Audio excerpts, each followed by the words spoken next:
Hey family, it is none other than your favorite Auntie Jai, teacher, natural vegan chef, author, artist, etc., etc. And welcome back to yet another episode of Discussions and Desserts. That's right, the only pro-black, revolutionary, vegan cooking show I know.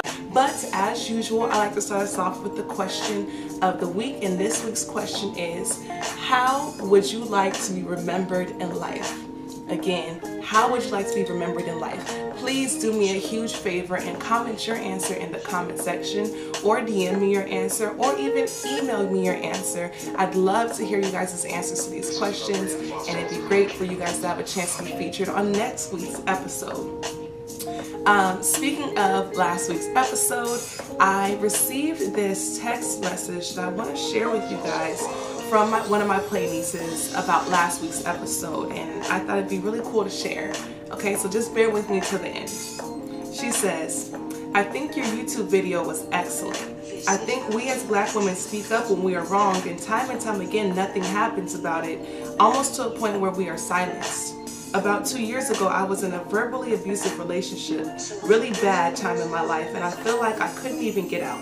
I felt as though if I even said anything, people wouldn't do anything because he was a pillar of society, being as though he was a new black firefighter in town, and people thought so highly of him. He literally broke me down to where I felt as though I was nothing. It took everything in my power to leave, and even after I left, he began to stalk me and just follow me everywhere. I never felt safe, and it wasn't until I met my best guy friend and he told his friends and they handled it." Alrighty, we as black women need the support of our black men, and we need to know that they will seek our protection and will fight for us. But everyone isn't like that. They think, oh, he would never, or you just want attention. First off, Nisi, I want to thank you so much for sending that to me, and I also want to take this time to give a special shout out to your guy best friend and the other brothers, the other young black men who all came together and rallied for your protection and handled that situation to where now you feel safe and secure in your life right now. So a special shout out to those young brothers, because this is a young sister, and if this was a couple years ago, I know those brothers were probably late teenagers, like at early 20s at least. So I'm super excited to hear stuff like that. So make sure you comment, email me, DM me your stories about the strong, powerful black men, the warrior spirit, no nonsense black men in your lives who are holding it down and making sure that you feel protected, safe, and provided for.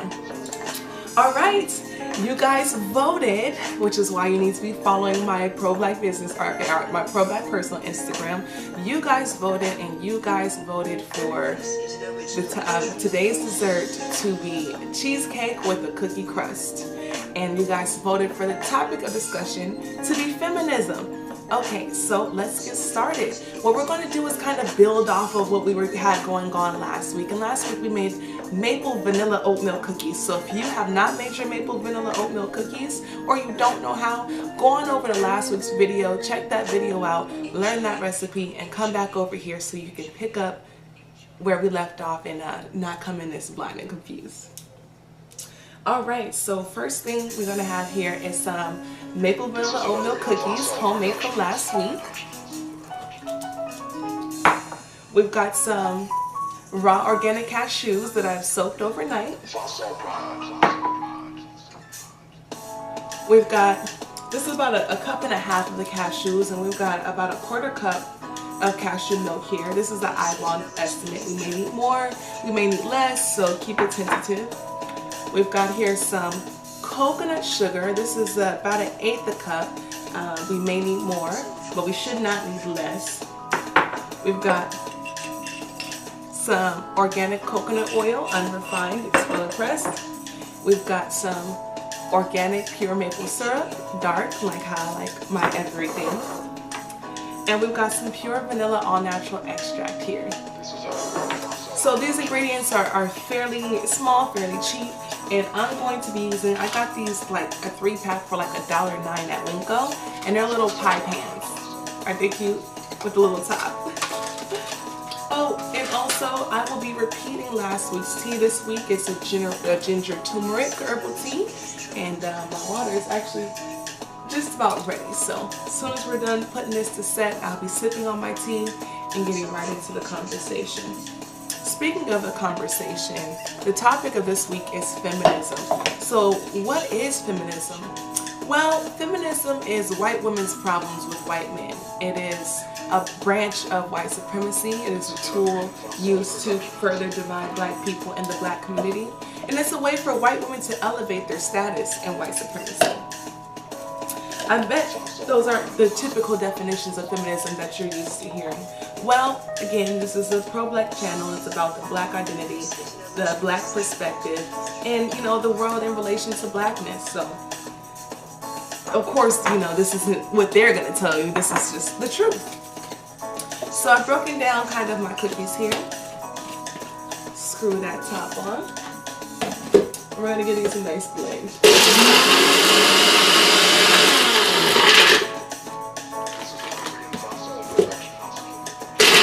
Channel is about the black identity, the black perspective, and, you know, the world in relation to blackness. So, of course, you know, this isn't what they're going to tell you. This is just the truth.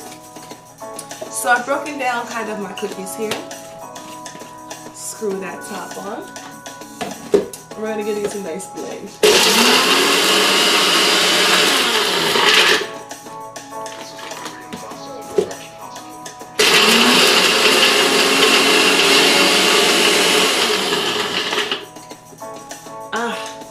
Oh, almost.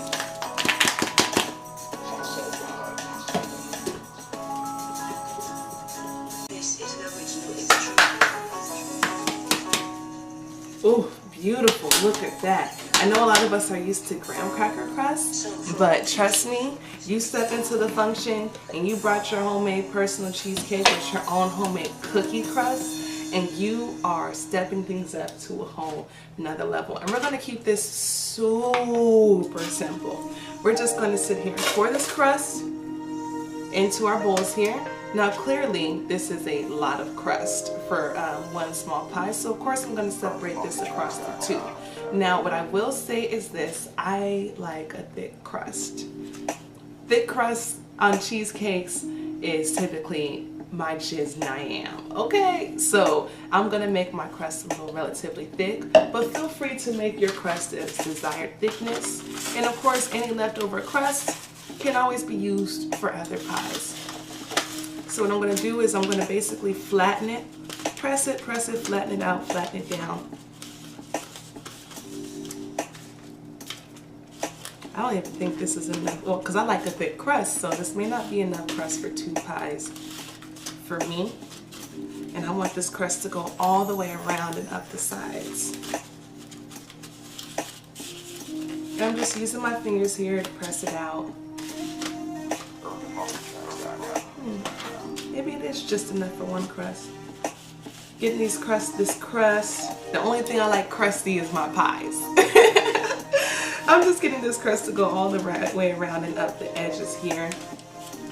Nice even coating. Why go buy a pre-made crust from the store that's got all this extra shit in it that you have no idea about, when you could just have your own delicious homemade crust? Look at that, nice and ready. Okay, next things next, we're gonna get in on this cream filling.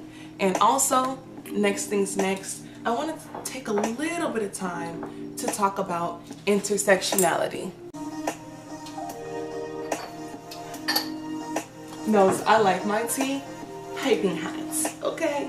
So I'm gonna give this a chance just to cool just a little bit while we finish up the inside of this cream. Again, if you're here, you found me on my YouTube channel, and I'm so happy to have you guys. Welcome to my YouTube channel. Per usual, Black love, Black pride, Black power. You have to know yourself, to love your people. We have put 1.5 cups of cashews in our little bullet here. We're gonna add, this is another fossil production. I believe this might have been the perfect amount of cashew milk, but we'll find out. I really like my nuts to match my milk. However, when I use like a Brazil nut, because you can substitute the cashews for soaked Brazil nuts, and then you use a coconut cream. Coconut cream is normally like my super go-to as well, or oat milk. But we're working with what we got already right now. I'm going to sprinkle in some of this here coconut sugar.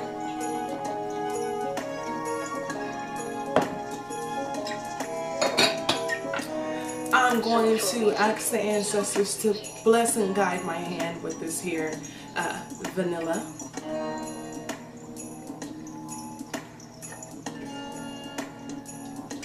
Enjoy.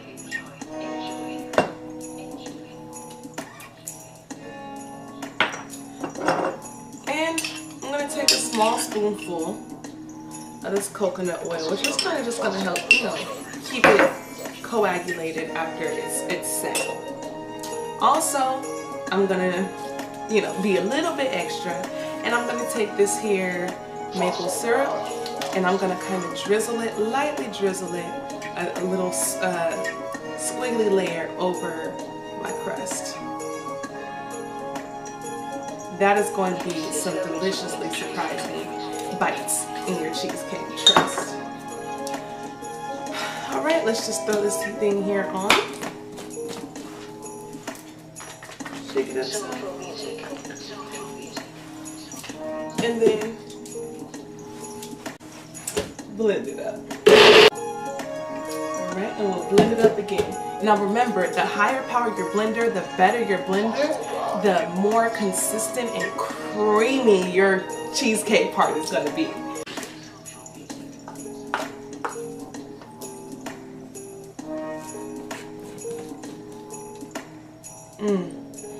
Enjoy.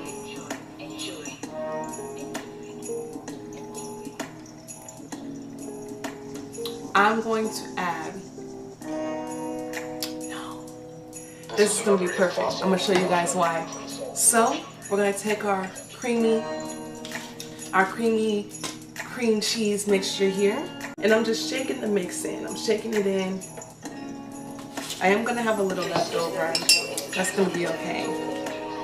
And I'm taking my spoon here, and I'm just giving it the layer it deserves, making a nice, clean,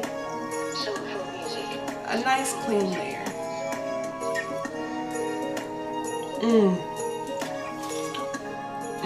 Okay. It's good! Okay, I'm gonna stop. Where is my coconut sugar? Now what I'm going to do, now remember, we've already got the sweet cookies, we've got that sweet maple drizzle, we've got the cream, and now this person doesn't have a handheld blowtorch in their kitchen either, so it's all good. I'm going to put my top on this, and I'm going to put this in the refrigerator for a few hours, and I'm going to use the rest of this time to get in on this topic and, you know, get more into the topic at hand. Look at that. Alrighty, back to the topic at hand. I feel like that's in a couple of my favorite old school raps.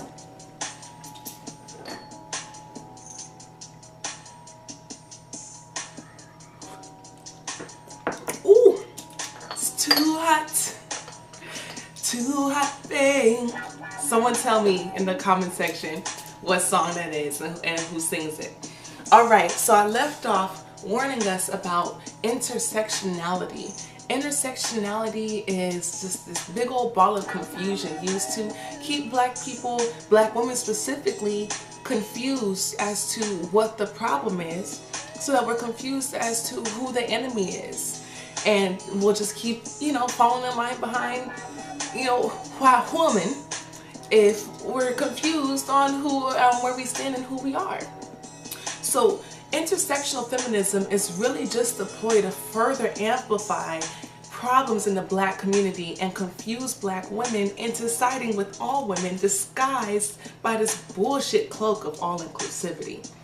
And we know that all inclusivity and siding with all women means for black women that we're going to support everybody else, we're going to uplift everybody else, we're going to rally behind and put our bodies on the line and march with and protest for everybody else, but everybody else is going to be silent, sipping their tea, and watching from the sidelines when shit happens to us. So, if we realize that feminism is just really a hidden hand of white supremacy and a bunch of bullshit, well, why did black women fall for feminism in the first place?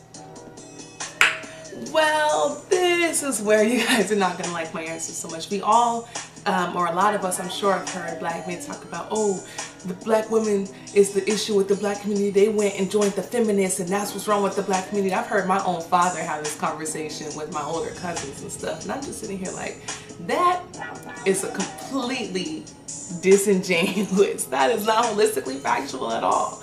Well, what happened? Why did black women fall for feminism? Well, it could have something to do with the fact that black women fell for feminism towards the end of the civil rights movement because black men collectively were trying to act like white men. I mean, everything that they were fighting for collectively, and this is not all, I'm talking about the general collective, was to be more like and closer to and seen as equals to white men. And unfortunately, along with slavery, a lot of our minds have been warped and our ideas have been warped by that of our oppressors, because that's kind of how slavery and colonialism works. So black men kind of adopted the mentality of white men and kind of seen black women not in our true pre-colonial African sense on how we were viewed and valued, etc., but more so in a Eurocentric sense. So during the civil rights movement, many black women were silenced and left voiceless and underrepresented. And I mean, well, that was until, or unless it was time for us to get our asses beat, you know, until you wanted us to march in the streets and get dogs and hoses and batons sicked on us, or sit in at counters and get our asses beat, or to be sick and tired of being sick and tired, you know. That's, and then we were present. And this made it easy for white women to kind of sense that tension and further cause and exploit the divide by convincing black women to be pawns of feminism.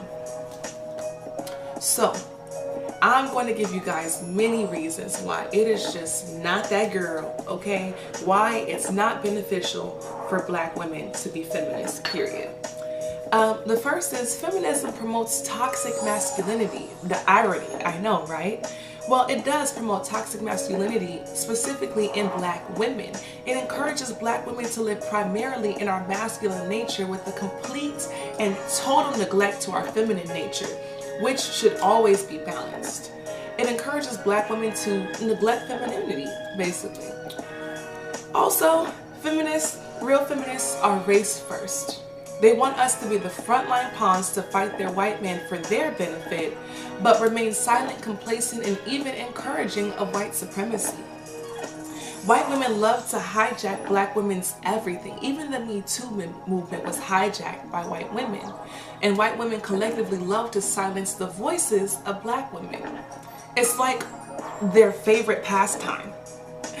Feminism does not care about or have any intent to fix racism. None at all. And like it or not, we're black first.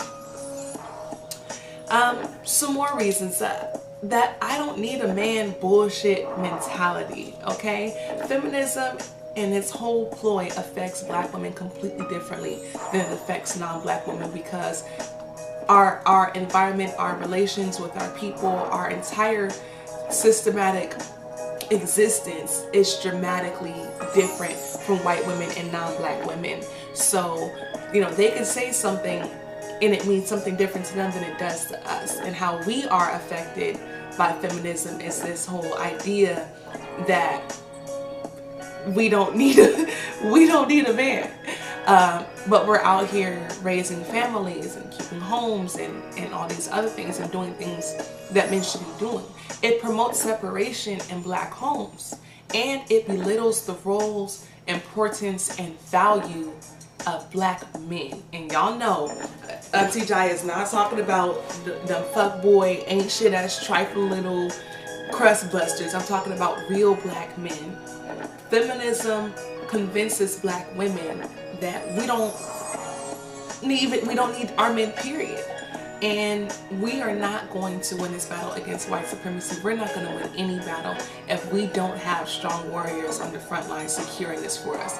You know, we all know about the Dora Milaje and the Amazonian or the Dahomey warriors, etc. But black women, African women, when we fight, it's the last line of defense. If we are out there and having to exist completely and solely in our masculine nature and going toe-to-toe with men, it's because all other defenses have failed. And I am not 100% to the point to believe that black men as a whole and collective have completely failed. You know, there are still enough of them out there, and if we're able to rest in our divine feminine and to support them and their divine masculine, not their toxic masculine, not their toxic feminine, but their divine masculine, then we'll really have a chance at overthrowing white supremacy and restoring balance within the black community. I get a little sidetracked. Okay, it promotes black women masculinity and that strong narrative. That idea that black women are just so strong, we can just continue to be the world's punching bag. Our strength should not be defined by our ability to withstand abuse. And that's a narrative that we've got to change. We're not that strong. We're getting fucked up out here and we're failing. And a lot of us have even convinced our brothers that, you know, our strength, our ability to withstand abuse is their excuse to not need to protect us and not need to defend us because, oh, she got it, she's strong. And it even gives some of them an excuse to feel comfortable attacking us. And it definitely gives non-black men and people the idea that we can continue to be attacked and assaulted and abused because we rest in our toxic masculinity, which is the concept, you know, promoted by feminism. It promotes a false sense of inflated ability for black women, i.e. we can do it all by ourselves. It's killing us out here. We are not meant to or designed to do it all by ourselves. We're not meant to or designed to or built to be both the man and the woman. It is killing us. It is stressing us out. It is putting us in early graves. It's getting our asses beat. It's just not, it's not helping us at all. And those of us who don't have to, shouldn't. It's not something that a choice. You know, black women having this idea that, you know, I'll get more into it later, okay? It promotes promiscuity and a lack of responsibility or accountability for ourselves, our communities, and our bodies. And that's getting a little more into what I was just talking about. Feminism, this new wave of feminism with Amber Rose and her slut walk and all this other kind of stuff, saying that we can be sexually liberated and sleep with whoever, whenever, etc. It's dangerous for us with our high rates of STDs and our more concentrated communities, and with our fertility. We're out here throwing around our bodies like it's just, you know, some casual thing for, you know, if you're lucky, a few moments of pleasure, and ultimately it's doing nothing but destroying us. And I'll get a little more into how. Black women's pain tends to be white women's gain. Sojourner Truth is considered a pioneer in feminism, and she was often silenced and ignored or ridiculed and humiliated regularly by white feminists. They constantly reminded her that her blackness disqualified her from being a woman. When black men got their suffrage movement before white women, white feminists were enraged. How dare black people have the right to vote before us? They didn't care about whether or not black women were voting or not. They cared about the fact that black anything was put above their whiteness and came second to, and not second to their whiteness. You know, so their feminism was about elevating status within white supremacy. It was black women who successfully got sexual harassment to be an actual thing in 1915. And it was black women who had to fight and won the first cases in sexual harassment and rape cases in 1985. Ironically, who benefits most from the laws and the statutes and the codes that were put in place to protect women, the laws put in place by black women suffering and hard work, white women, and they use it to completely their advantage. They use it to throw false narratives and throw black men under the jail, while simultaneously black women can hardly ever get a case ruled in their favor against white men committing sexual harassment, rape, or assault against them. And oftentimes our hypersexual image, due to a lot of things, including this feminist idea of promoting promiscuity, has done everything to detriment our image and to make it difficult for us to receive justice in the very system that we paved the way for justice to receive for white women. And you think they care? No. It's all about them. So if they can get a black man locked up or whatever and destroy another potential family, they don't care. Now, I'm gonna sip this tea because brothers should know by now not to be fucking with these bitches in the first place. Or any off-brands for that matter. But with that being said, let's delve into some of our feminist heroes. Margaret Sanger. If you haven't heard of her by now, then you live under a rock. Margaret Sanger is the mother of the eugenics movement, and she said black people are weeds that need to be exterminated. And part of her legacy was her plan for that extermination. And part of her extermination plan was Planned Parenthood by way of abortions. Okay, many black women have been forced abortions under Planned Parenthood. We've been sterilized without our consent under Planned Parenthood. And feminism and feminists love to promote pro-choice and what? Planned Parenthood. White feminists are making abortion are marketing abortion as self-care, specifically indirectly to who? Black women. I've even seen billboards in LA with only black women on them talking about your self-care. Like, abortion is self-care, basically. They promote promiscuity and reckless sex practices with this whole sexual revolution under feminism. Then they promote it to the most at-risk people. Then they turn around and after you destroy your bodies and kill your babies afterwards. This whole, if y'all don't see that setup there, then you either you turned your ears off, you deaf, you blind, something, because there's no way we should not be making all these connections, and I'm presenting them right here to your face. Hillary Clinton is also another known feminist, and feminist fave with her damn pantsuits. And she's called black men super predators that need to be brought to heel. And part of her plan to bring them all to heel was to support her husband, Bill Clinton, and their 3 strikes law practices, as well as many other laws that they passed that were extremely influential in locking up black men for unnecessary periods of times by the, thousands, millions?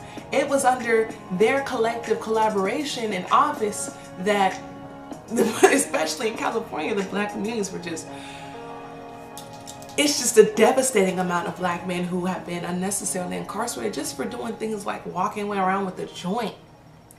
And again, Hillary Clinton, feminism, black men super predators that need to be brought to heel with no regard for the effects of black women and the destruction of black homes.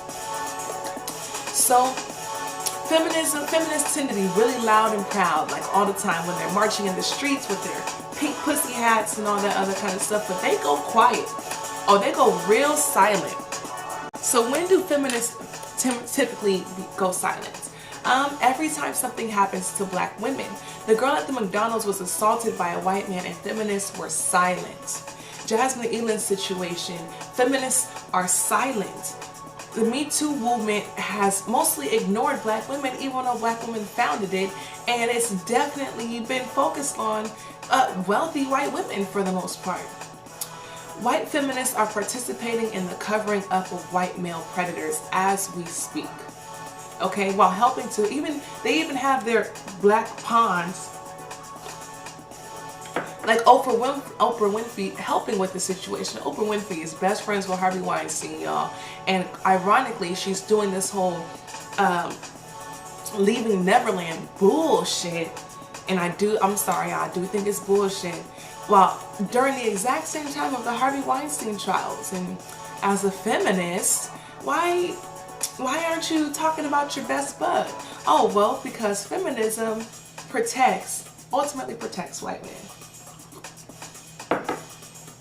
Even though, ironically, they're supposed to be attacking patriarchy, they need that patriarchy. They need that white supremacy aspect of that patriarchy to keep them in their comfortable position.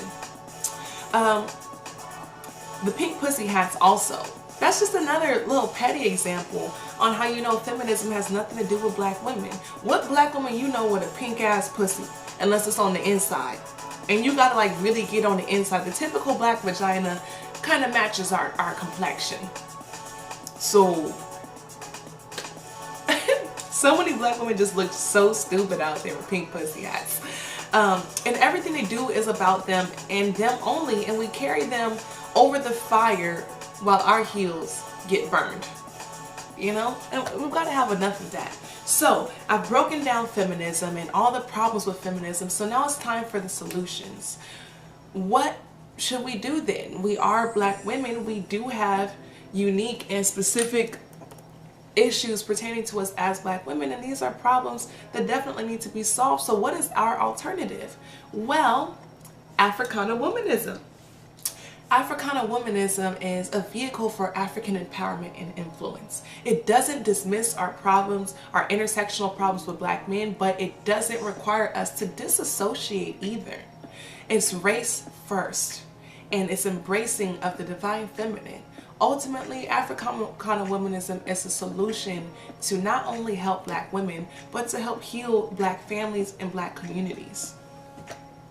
So, I want to introduce to you guys the 18 pillars of Africana womanism. We have self-naming, self-definition, family-centeredness, in concert with black men, wholeness, role flexibility, adaptability, respect for elders, spirituality, authenticity, genuine black sisterhood, male compatibility, recognition, ambition, nurturing, strength, and mothering. Now that to me sounds a whole lot more constructive, not just for black women, but for the entire black community than feminism has ever been for us. The only way we're going to be able to dismantle white supremacy, sisters, is if we invoke and practice Africana womanism. Because us being able to be our best selves to our families, to our men, to our community, is ultimately going to allow them to be their best selves as well. And it's only when we are healed as a unit, when we come together as a functioning and healthy whole, that we'll be able to truly be in a position to even have a chance against white supremacy. So, in closing, we gotta stop fighting everyone else's wars for them. Especially since we're their enemies. It's time we start fighting our own and fighting for ourselves. Africana womanism is designed by and for us, and it is beneficial to black people as a whole, instead of just white women and white supremacy as a whole. So I know I went a few minutes over time, but as usual, you guys, black love, black pride, black power. You gotta know yourself to love your people. And also make sure you like, comment, share, subscribe. Go follow my pro-black youth or Instagram if you can, especially if you want to be involved with voting for topics for new episodes, voting for desserts, and things of that nature. Make sure you comment, DM me or comment or email me your answers to this week's question of the day, which is, what do you want to be remembered for in life? I know I might be paraphrasing, but that's it. Also, do me a favor and go follow my business page, Your Favorite Auntie Jy's, on Instagram as well, so you can be updated with a lot more vegan recipes, events, and things that I have coming up, and you know, or a lot to do with my business, basically. So, ultimately, I love you guys. That's it for this week's episode of Discussions and Desserts, where we have made a cookie crusted cheesecake. And thank you for joining me on my discussion of feminism. And I really challenge you guys to delve into womanism, okay? Go learn a little more about that, Africana womanism, okay?